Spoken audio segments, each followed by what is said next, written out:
Hello everyone, welcome to Liverpool News Update. I'm Chris Pajak, this is Dan Club and we're here to discuss all of the news around our incredible football team on this wonderful Monday the 5th of August. It's lovely, hot and sunny in Liverpool and we've got loads of hot transfer talk for you as well. We're going to be talking Joe Gomez, a few players that are wanted, Marc Guéhi, Julio Soler, Carvalho, Bobby Clark and the lads who are back in training as well. But before we get into that, Paul Gorster's just done a pretty intense chat with Arne Slot and he's put it onto the Liverpool Echo website.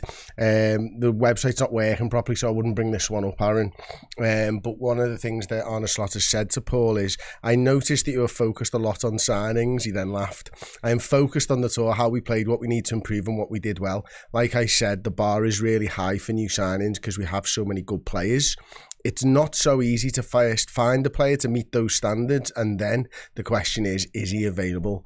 Then we have to find an agreement with them, so it's not always easy to find the player who can help us, but Richard is working hard on it, and let's see what comes from this. And this is kind of done in line with what we've been hearing the last few days, I suppose, isn't it? There seems to be 4 players that Liverpool are interested with, but it's going to be very, very difficult to get it done. Are they tempering expectations here? Is Slot playing a game in the media, or is he not? And he's just telling the truth? I think he's probably just telling the truth, if I'm being honest. I think there is a little bit of tempered expectations, but then how much of sort of the ins and outs of the transfer dealings is he fully abreast with at the moment? He's probably been focused very much on the training pitch over in the US, and obviously the results and the games, stuff like that, and getting the crop of players that he does have at his disposal, getting them to a point whereby he's happy. I think that's been his main attention, certainly over the past couple of weeks. I think his eye will revert back to the transfer market on the back on British soil, to be honest. So yeah, it probably is a little bit of that. But again, I think the sort of the party line which we've been told ever since we heard from probably Richard Hughes in that first press conference alongside Arne Slot is that it is just a fine-tuning summer. There are potentially a couple of incomings, potentially a couple of outgoings, and they'll sort of go hand in hand with one another. I don't think that's really changed in what Arne Slot has said there. I think it's just really Liverpool need a bit of a software upgrade, I described it as, on this squad. We've got,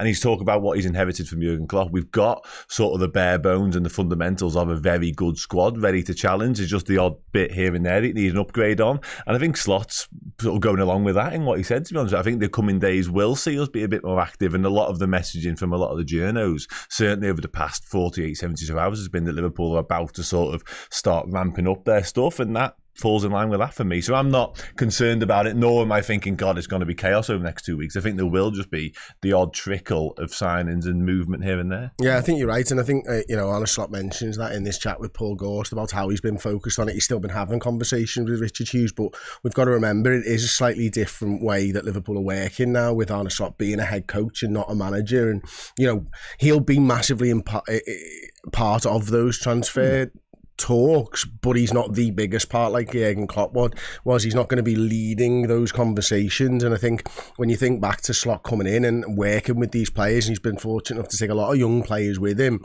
the step up from Feyenoord to Liverpool Football Club and the step up in strength and depth throughout the age groups is going to be absolutely massive. So I think for Slot, he might have had an idea exactly of what he thinks this Liverpool side is, but until you see the likes of, Bajcetic coming in and, all the young players that we've had, Carvalho, I think, has probably surprised him a lot over the last couple of games and stuff. He's probably just realised that these players are a lot better than what he maybe thought, certainly the squad players. Yeah, without a shadow of a doubt, yeah. He hasn't even worked with the cream of the crop, really. Obviously, he had Mo Salah at his beck and call for the last few weeks, but he likes of Van Dijk and, McAllister's obviously been back involved for a couple of days now, but there's some lads back in the action we've seen this weekend that he hasn't had the chance to work with yet in terms of one-to-one, and he's going to be blown away. And with all due respect to the Feyenoord and AZ Alkmaar squads and the Canberra squads that he's had even prior to that, this is another level entirely. So you're right, I think the fringe players will have shocked him at the level, because some of the fringe players would have probably,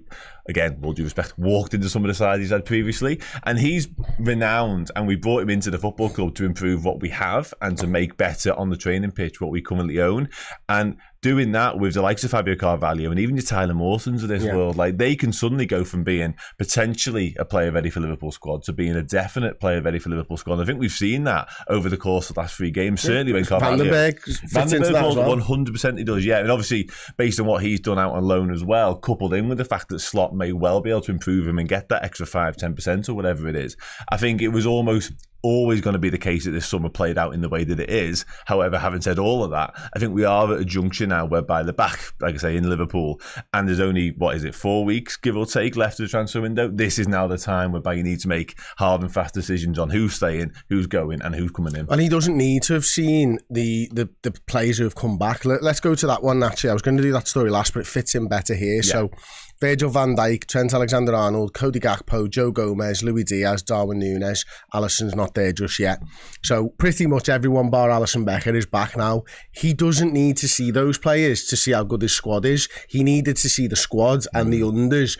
And that's what he's been afforded the opportunity to do over the last few weeks. So now he'll have a better idea of, right, well, when Trent comes back and Virgil van Dijk comes back, he gets knocked down a peg. He maybe gets knocked down a peg, maybe, in Trent's case, because Conor Bradley's been absolutely sensational.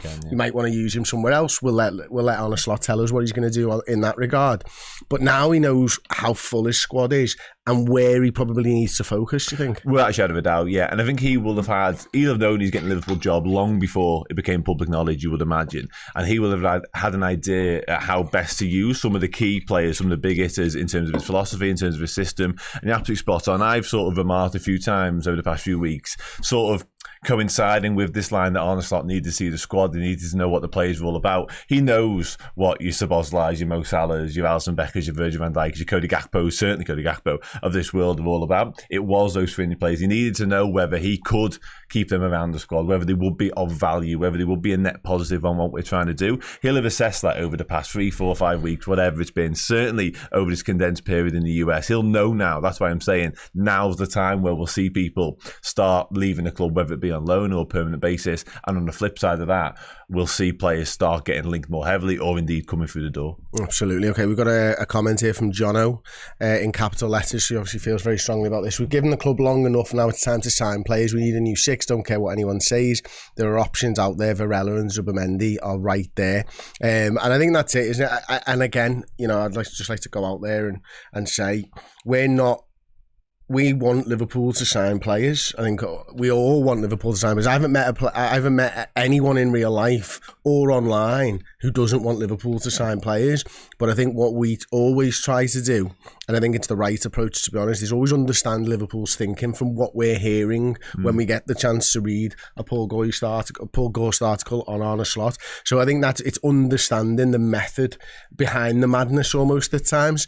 And I think when it comes to like the number 6, like Jono was saying there, I think it's universally agreed among a huge percentage of Liverpool fans that a new number 6 is needed and warranted.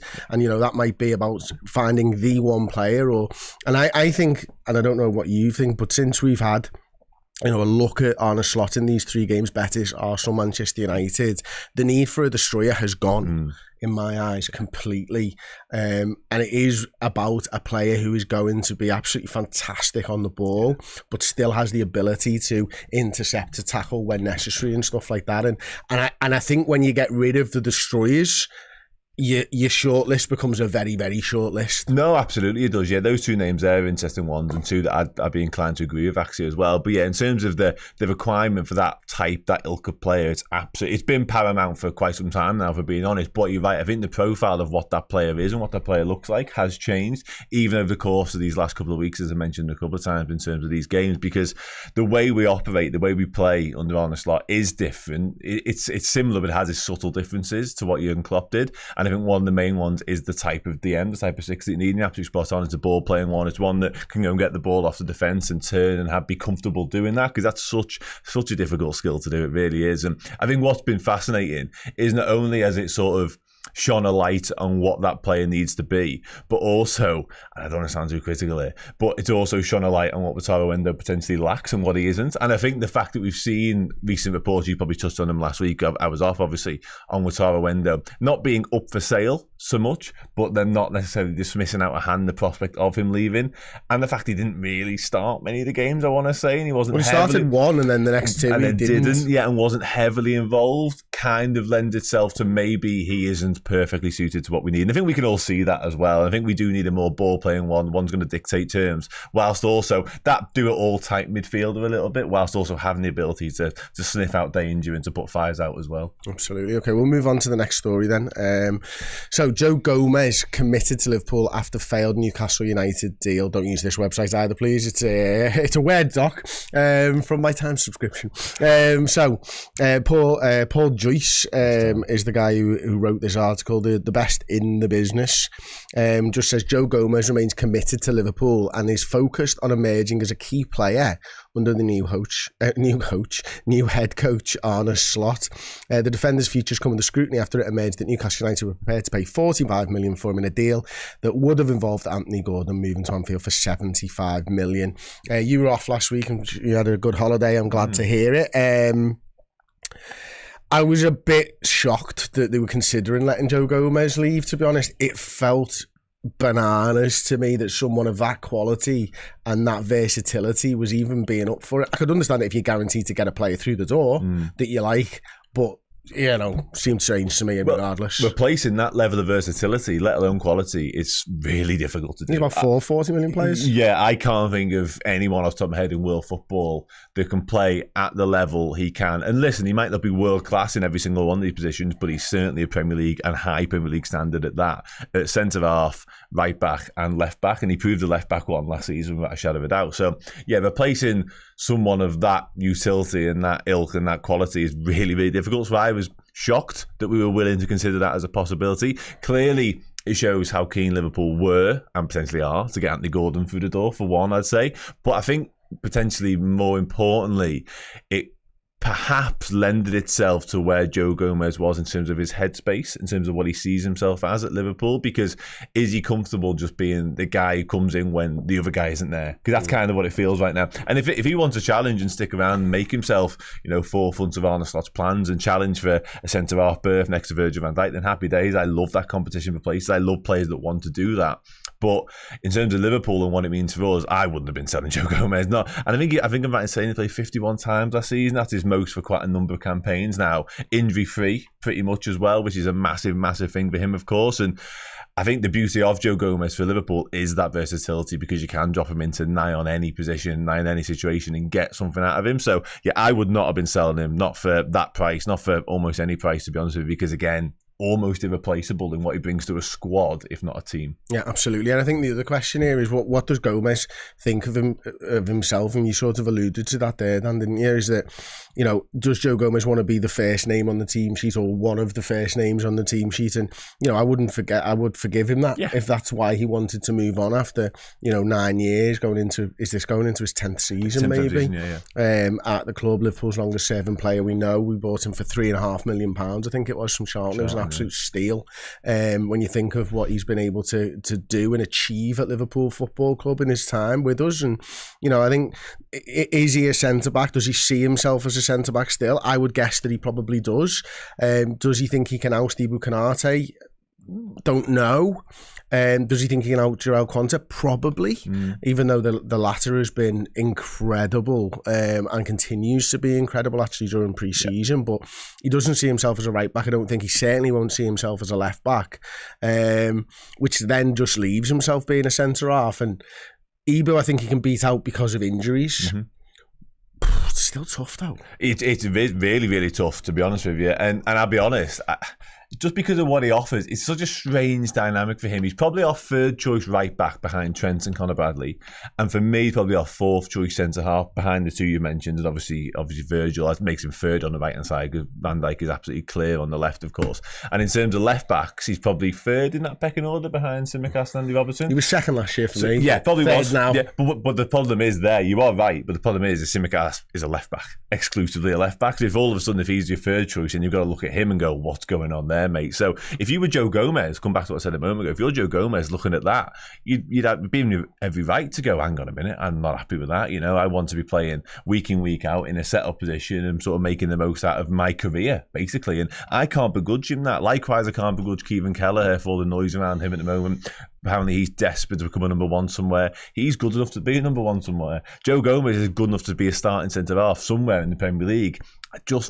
I'm not sure that's Liverpool. I don't know if that'll ever be Liverpool again, if I'm being really brutally honest with it. I was made up of him last season, delighted, because I was probably amongst the masses in questioning whether we'd ever see the best of Joe Gomez again, because some of the fleeting appearances we weren't seeing, coupled with the injury problems that he'd had, he just wasn't up to scratch by any stretch. Last season was boss, and it was brilliant for him. What it means moving forward to his Liverpool career is seemingly ever so slightly up in the air, albeit he, by all accounts again, is happy to stick around and fight that's for that it, place. isn't it? That the fact that Paul Joyce, who doesn't speak unless he's got something to say, he's a rare breed in that regard. If he says he's committed to Liverpool Football Club, get it up on he's staying, because right now he's committed. You, though? It does surprise me a little bit, because I kind of thought he would want to probably move on and be a first team centre half somewhere. Like because there's a mention of a conversation with Arne Slot, and I don't imagine or envision a world whereby that conversation was anything other than, you were boss last season, Joe, I've checked out what you did, I've seen the stats, I've seen the underlying numbers, etc., come and do the same again for me. Is Joe Gomez happy with that lot? Seemingly so, but I don't see a world again whereby he's promised him, oh no, you can be the centre half, we start Slang Van Dijk. No. But if he's offered him a real chance to do it, a real chance to go out there and make your shirt your own, that might be something, because he's been here a long time. Yeah. Clearly will love the football club after 9 full seasons with us. And I always say this, but footballers and managers are egotistical. They believe that they are the best and that they will beat out the next man. You have to think like that. You have to. That's how they get to the top. It's how they are one of 1% of players in the world, less than, who end up in the Premier League, starting berths and stuff like that. I want that from my players, by the way. I love you need. Yeah, I love when players come out, and that's why I'll never begrudge anyone who comes out and says, no, I want to play first team football somewhere, because that's what you should do with your career. Like, you may not be at the level required to be week in, week out for Liverpool. I hope to God they are, and that's the same with Joe Gomez, by the way. But if he was to move on because of that desire, that need to be a regular, I can't really come. Certainly when they've done the level of service that Joe Gomez has done. Exactly. Okay, well, we'll move the conversation on then. Liverpool turned down a £15 million transfer offer for Fabio Carvalho from Southampton. They rejected a bid from Southampton worth up to £15 million to sign Carvalho. 21-year-old was a target for the South Coast club in January prior to joining Hull on loan, and they expressed an interest again this summer after winning promotion to the Premier League. So that has been rejected. All the noise that we're hearing is Liverpool want a lot more. We've also heard, actually, that maybe Carvalho is now forcing himself into the plans of Arne Slot. If he's playing with a 10, he could be used there. We've seen him used from the left-hand side, but his position's kind of changed over the 3 games a little bit, and we've seen him get goals in the last sort of 2 games. It's been a thoroughly impressive pre-season from Carvalho, and one that he needed to do. Yeah, one of the biggest winners from pre-season, no two ways about that. If there were sort of potential players in and around the fringes of the squad, and we mentioned at the top about people Arne Slot needed to take a look at, and ones who could come out of there smelling the roses and potentially have a shot, I think Carvalho was pretty much top of that list, given the, what's it been, 24 months or so that he's had as a Liverpool player. Obviously not all of it literally in Liverpool, of course, but yeah, he's one of the biggest, sort of most impressive outcomes from the US tour, I'd say. There's definite sort of, perhaps not of the quality as of yet, but there's definite sort of similarities with Coutinho, I'd say, in the way he plays the game, certainly when he comes in from the left-hand side as well. Young Coutinho, that's how he broke into the side, exactly. Yeah, I'm listening again. He's a lot of work to do before he reaches anything like those sort of heights, without a doubt, but I can see the type of player that he is, and I can see it home for him in so much as, with the squad as it was out in America, he could be a factor. However, when you add Luis Diaz, Cody Gakpo, etc., Szoboszlai, I just don't see it. And I think Harvey Elliott's been so brilliant as well. He's made that sort of attacking midfield 10 role his own. Like, he's a starter for me right now. I don't see Carvalho getting in the way of that either, personally. So I think this comes back to what you're saying a moment about Gomez. If he wants to be a star somewhere, is that at Liverpool? I don't see it personally. So it doesn't shock me that A, Liverpool rejected this bid, B, most definitely they're not interested in another loan, because that benefits almost no one, it feels like, and C, he has a price. And if that price was to be met, Liverpool wouldn't stand in his way, because I don't have him down, similar to Van den Berg in a similar sort of conversation, I don't have him down as being indisposable to this squad. Great if you keep him around, nice to have, but I just can't see whereby he gets his regular minutes from. I think you'll be sat here in December, had the January window go, and you've played 7 games. What are we doing? Yeah, and about a grand total of 140 minutes. Yeah, and I like the player. I think he's very skillful, great in tight spaces, clearly got an eye for a pass, clearly got an eye for a goal as well. We've seen that back in the last season at Hull and in this glimpse at pre-season 2 for Liverpool. But there's such a list of players ahead of him. I don't know where he gets his football from. No, and that's it. And we know that the way that Liverpool and all football clubs look at transfer fees is that fee has to be worth them giving up the player over the course of his contract. Now, if it's £15 million, are you going to get more than £15 million worth of impact from Fabio Carvalho over the next 3 seasons because his contract runs out in 2027? You probably are, if he sticks around. But are you going to get more than £30 million worth of value out of him over the next 3 seasons? And that will be the tipping point for Liverpool, I think, for me, somewhere around that 25 to £30 million mark, where it's just like, you know what, with the likes of Gakpo and Diaz and Nunes and Jota and all the other players that you've mentioned there, we can probably make up the numbers somewhere else, and that money might be able to go to a right winger or whatever. So it's an interesting one. But what we do know right now is that Carvalho isn't going to be loaned out again. This is, he either stays at the football club and competes, fights for a berth, or he gets sold for a price that's right for Liverpool, and they don't need to sell him. No, not at all. No, I think that's sensible as well, to be honest with you. We tried 2 loans, obviously, the back end of last season. He got a bit more successful at Hull, in fact, massively so. He nearly fired them to a playoff place, to be honest with you. So, yeah, I think, again, I come back to it. I don't see where anyone benefits from a loan. Liverpool could probably do with a little boost of the transfer kitty. He does no harm whatsoever. It's just sort of kicking the can down the road a little bit. If he goes out on loan again, he'll probably be successful wherever he goes. I think Southampton actually is the club, obviously, we talk about here. That feels like a really smart fit for me. The type of football that Russell Martin plays, I think he could get a lot out of Fabio Carvalho.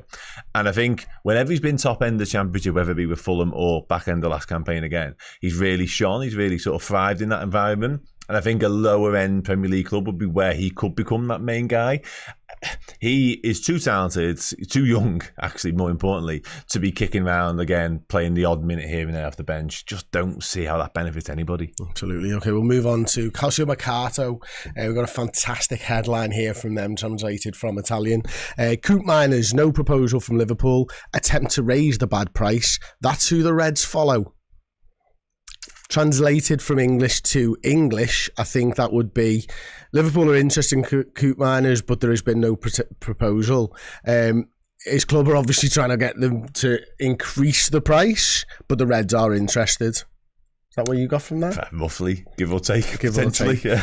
Liverpool coach Slot wants his team to buy 4 players, a central defender, a defensive midfielder, and 2 wings. Okay, interesting.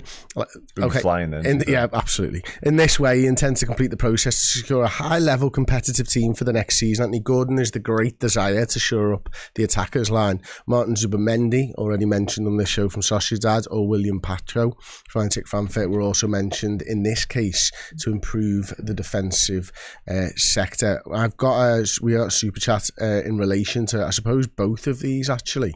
So I'm just going to find them now. First of all, Echam Ulhashan, thank you so much. Are you both going to the Sevilla game on Sunday? This one's got no relevance whatsoever. But Dan is. I'll be there. Along with Chloe, I think. I will not be. I am on holiday. And then we've got one that is relevance.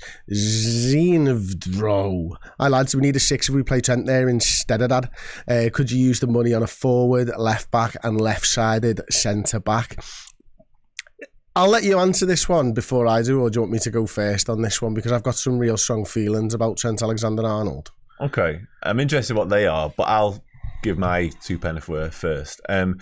Trent, listen, wonderfully gifted footballer, and I am fully on board as to why every man, woman, child and dog would see what he has at his disposal and go, well, he could play midfield.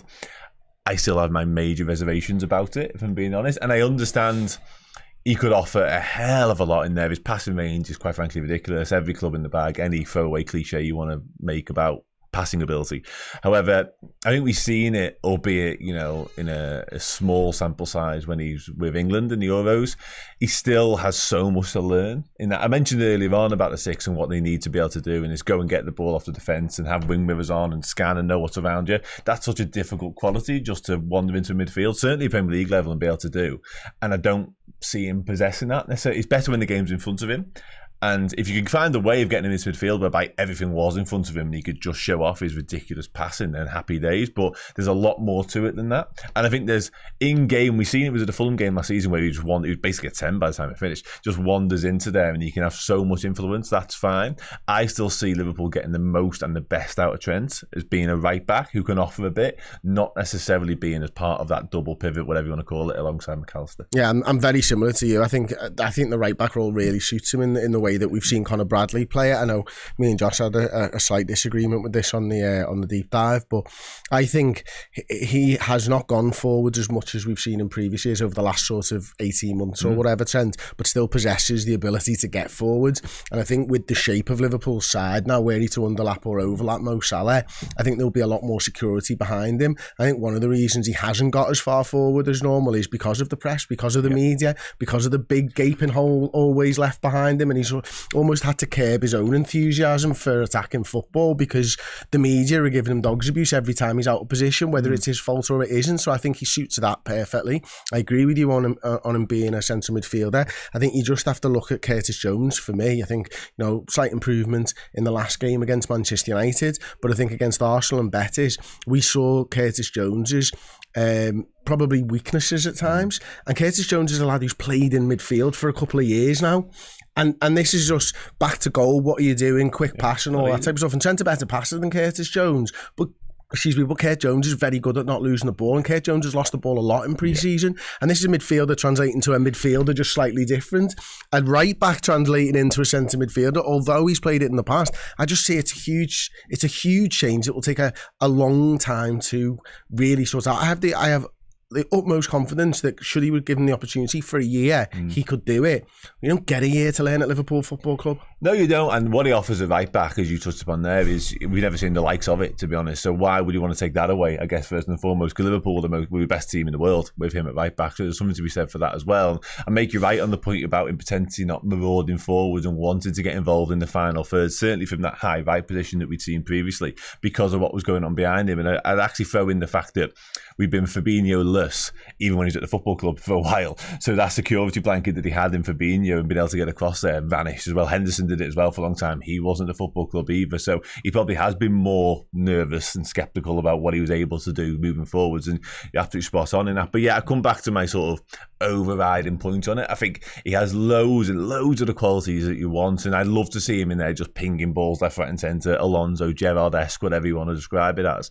But I just think he's lacking what's required to be a Premier League midfielder right now. And that sounds so hard because he's one of the most technically gifted footballers I've ever seen. But there's a lot more to it than just pinging passes left, right and centre as well. Absolutely. Okay, we'll move on to the next story then. And this is Liverpool will not be rivaling Newcastle United to sign Marc Guéhi.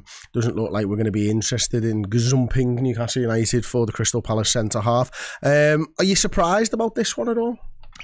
A little bit, yeah. I like Marc Guéhi. I think he fits a lot of the criteria that we'd be looking at in terms of his positional profile, in terms of his age profile. The price is probably a little bit high that I've seen touted around. Probably it, 60 million. Yeah, it's probably a touch over what we're looking at. What I'd say actually on that sort of position, somebody mentioned Pacho. It looks like he won't be involved because he's off to PSG by the looks of it. So there's potentially two more ticked off the list for Liverpool, the short or long list, so you want to describe it as. But yeah, I like Guéhi. I like him a lot. Clearly of the quality required to make a step up in the Premier League. Whether he's Champions League, top end Champions League ready or not, I'm not entirely convinced about, if I'm being honest. This probably feels like a better next step for him, I'd say. It ticks boxes in terms of homegrown quota rather as well. So wouldn't have shocked me if Liverpool made the move, but was he the man to be a sort of a real needle move, a real game changer for Liverpool? I don't know. And for 60 million, you probably need that. I agree with that completely, mate. Okay, we'll move on then. Liverpool could sign Argentina left back, or Argentinian left back, I should say, because I don't quite agree with that, for 11.7 million. Unless it was to say Argentina under under-23s left back for £11.7 million after transfer inquiry. We're interested apparently in Julio Soler. Richard Hughes has been in touch, according to TYC Sport. They've asked about left back Julio Soler, who featured for Argentina under-23s this summer. Soler started 3 or 4 games for Javier Mascherano's side while he plays club football for Club Atlético Lanús in the Argentinian Primera Division, the top division of Argentinian football. Nothing concrete as yet, but there has been an inquiry. Probably bad news for Kostas Tsimikas and a potential long-term successor for Andy Robertson. Yeah, I think that's something we definitely need to be having at least one eye on. I don't see it being Tsimikas. My views on Tsimikas are well known now, I'd imagine. I really like him. I think he's a very, very good footballer of a level potentially a little bit below Liverpool to be an out-and-out starter week in, week out, but brilliant. But I think the days of him potentially ousting and being the long-term replacement for Robertson. If he's going to take over Robertson's berth in the future, he's got to be as good or better, and I don't make him as good or better than Andy Robertson. And it probably would have happened by now. I'd probably hasten to add. Simple, isn't it? You know, it sounds harsh, but I don't think he's going to be better. No, me. I think we've gone beyond that stage now, if I'm being honest. But again, boss, and he's been a brilliant servant against Liverpool in the time he's been in the club. I don't get this. I mean, listen, he could be, generational. He could be a wonder kid, straight from source in South America. I've been crying out for Liverpool to go to South America and cherry pick the best talents for a long time. Something Brighton have done, and we've kind of then gone to Brighton and took them again. So it's an interesting one. I like the fact we're doing this potentially. However, left back, I think we need one, but I think we need one a few years older than him to be on 19, isn't he? Mm-hmm. And we've got Owen Beck, Callum Scanlon, Luke Chambers. A little bit make it make sense, because if you're those three, any of those three, it's clear that if we were to sign this kid, Liverpool have very little regard for your future at the football club. So what are you doing? A little bit. So I'm not sure. I'm not convinced. I think he looks good. I've seen compilations of him. Javier Mascherano picked him in the Argentina under-23 squad as it is in the Olympics. So there's clearly a player there. And if we were to spend nigh on 12 million on him, Liverpool clearly would have viewed him as the long-term successor to Robertson. But again, I'll come back to it. I've just named 3 left-backs there. We've got Joe Gomez in the mix as well. Mm-hmm. Kostas Tsimikas and, of course, Andy Robertson. Do we need a 7th left-back option? I know Luke James is going to Wigan, by the way, for what it's worth. I'm aware of that, so make it a 6th left-back option. And there's rumours Beck is drawing interest from QPR and Celtic as well. That could be a permanent as well, potentially. Interesting. If that happens, obviously that changes the game, and Scanlon's still very young. I think Scanlon still might be 18. So yeah, there's room for that to be a thing, but there's a lot of moving parts in amongst that before that becomes anything I'd like to see us do. What's the age that you have to be in the football club for 2 years to qualify as homegrown? Is it 18 or 21? I can't remember. I think it's probably 18. Yeah, so he's not going to get in there. We're too late for that. It is an interesting one, though. I think if you view him as a top talent, and I'm reticent to use generational now because it is just bandied around a lot, and for less than £60 million or close to, which is what United had to do for theirs. Maybe 11.7 looks fantastic in the years to come, but they must be convinced, because that is a huge amount of money for a kid who's only played 36 times. But that's amazing for the top league of Argentinian football. But only 36 games. Liverpool, we know, about 100, 150. Mm-hmm. They must really view him as top tier. And I hope they do, and I hope they make the signing if that is the case, because I'm all for, come back to your point earlier on, I'm all for Liverpool making signings if it improves us short, medium and long term. Absolutely happy days. And if they do view that kid as something they just can't miss out on, then go and do it without a doubt. And I mentioned the 3 youngsters there. I like them all individually as players. Maybe their futures do lie away from Liverpool. And if that's the case and we want to sign this kid because he is the one, sound. Absolutely. Okay. Another Athletic article, so I can't show you the screen, unfortunately, but Liverpool won't rush decision over Bobby Clark's future. RB's Red Bull Salzburg, RB is Leipzig, Red Bull is Salzburg, under the tutelage of former assistant manager Pep Lijnders, made a $6 million bid, I think it was, for Bobby Clark, the 19-year-old. Why they're working in dollars at this point, I've got no idea. Maybe it's because the Athletic is now owned by the New York Times, but then they were an American company before that, and I'm sure they've had a real shift recently. They really have to that. Yeah. I'm sort of half expecting Wordle to be at the top of every single article. You can dream. I would be made up with that one, by the way. I think anytime a former Liverpool coach or assistant comes in for a player, you should be like, oh, we've got a player here. And no, not a chance, mate. Yeah, absolutely. Yeah, well, we were fortunate enough to speak to him, and we kind of touched upon this being a possibility. Not some. I don't think we ever thought permanent deals, though. No, I think we both probably thought it might be some loans because to continue, obviously improve the Salzburg squad in the here and now, but potentially improve them and get the development under their belt before returning to Liverpool and having a successful career. Liverpool shouldn't be selling Bobby Clark for me. No two ways about it. And as you say there, if Pep Lijnders thinks he's good enough for his squad and what he's trying to do, then that's even more reason for Liverpool not to be selling Bobby Clark, to be honest with you. So yeah, not one I'd be looking to entertain. And again, I guess, come back to what you mentioned about Carvalho and other people earlier on. There will be a price. There'll be a tipping point whereby Liverpool just go, yeah, we can't say no to that. And that price is rumoured to be $15.3 million, or translated £12 million. See, I'll have it higher than that, but I don't get that personally. What I'd say is if Liverpool could get a buyback clause in there somehow, that's a glorified loan, if you like, a little bit. If he goes, we see Vian Boosted previously, didn't we? If he goes on to become the player we anticipate he will, then maybe we get him back for something similar in the years to come. But yeah, I wouldn't be selling Bobby Clark. No two ways about it. I'm aware of how well stocked we are in midfield. There's a lot of players of a similar sort of quality, similar sort of style as well. But I think he's brilliant. Okay, later in the article, Tyler Morton's been attracting interest from RB Leipzig, another Red Bull club, of course, and Atalanta. A little bit surprised, to be honest with you, about RB Leipzig and Atalanta being in for Tyler Morton. Were you? Certainly not Leipzig, because I think he's stylistically very suited to what they try and do, that Red Bull model. Again, if Salzburg would come calling him or Pep Lijnders moreover, I think that would make a lot of sense. I think again, the way he plays the game, and he spoke about this for Arne Slot, didn't he, over the weekend, I want to say, it's very much in keeping with what he tries to do. I think the Leipzig move would be a brilliant one for him, by the way. That's, top end of the Bundesliga. If he could get that move, then happy days. And how many young English lads have we seen go over to Germany in the Bundesliga and actually thrive and really loads and loads. And I think Morton would follow a very similar well-trodden path now. So that makes a ton of sense. Atalanta, obviously you mentioned Koopman, if he was to leave, perhaps a little bit like for like there. Very busy, very industrious midfielder, loads of quality on the ball. So I can see that too. Whether he's got the stamina to play in Gasperini's system, which is obviously we've found out firsthand, very difficult to do, I'd have question marks. But I really like Tyler Morton. However, every time I think about Tyler Morton as a Liverpool player, my mind is immediately drawn to Stefan Bajcetic. Yeah. And I just, again, come back to it, don't see where he gets his minutes from. Absolutely. So there you go. I'm in the same boat as you, mate. Okay, well, we'll be back at 2:00 for the Originals podcast. It'll be Paul hosting. It'll be Dan, it'll be me, and it'll be Steve Plunkett. So tune in at 2:00 for the Originals podcast from our brand new studio.